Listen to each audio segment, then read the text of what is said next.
Die Türkei produziert und exportiert jeden Monat mit Rekordgewinnen.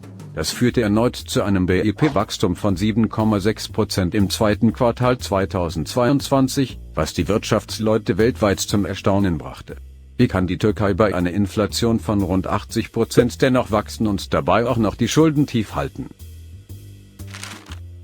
Die Antwort kam vom Finanzminister der Türkei. Es sei das türkische Wirtschaftsmodell, meinte er. Schaut zu und lernt etwas, war seine Botschaft. Dieses türkische Wirtschaftsmodell, welches entgegen den Wirtschaftsgesetzen Gewinne erzielen kann, werden wir jetzt in diesem Video anschauen.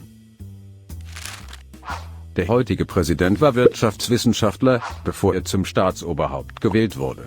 Seine Regierungszeit begann mit diesem neuen türkischen Wirtschaftsmodell.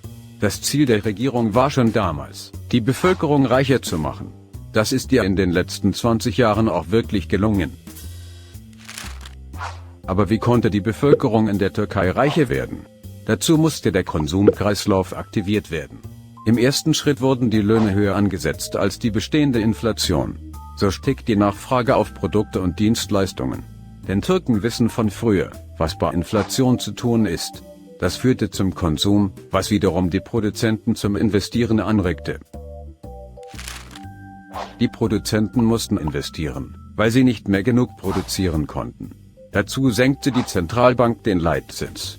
So steigt die Produktnachfrage, aber auch die Inflation. Die Regierung erhöht den Mindestlohn aufgrund der Gewinne aus dem Export höher als die Inflation. Die Waren werden teurer und teurer. Aber mit der realen Lohnerhöhung gibt es keinen Nachteil für türkische Bürger. Es ändert nur die Zahl auf dem Preisschild, aber auch auf der Lohnabrechnung. Die Preise steigen aber auch für die ausländischen Investoren, welche in der Türkei einkaufen. Dabei besteht die Gefahr, dass Investoren nicht mehr in der Türkei produzieren, weil die Ware zu teuer würde. Dazu hat das Modell eine Währungsregulierung. Indem die Lira an Wert verliert, werden die Preise auch für Ausländer wieder attraktiv und die Ware aus der Türkei gibt es weiterhin für den günstigen Preis. Die abgewertete Lira ist für den türkischen Bürger kaum ein Problem, weil die Türkei die lebenserhaltenden Produkte alle in der Türkei selber produzieren kann. Daher bleibt die Ware für den Türken immer erschwinglich. Außerdem zeigt sich, dass Türken eine hohe Kaufkraft haben. Denn trotz der Lira-Schwäche werden viel Luxusartikel importiert.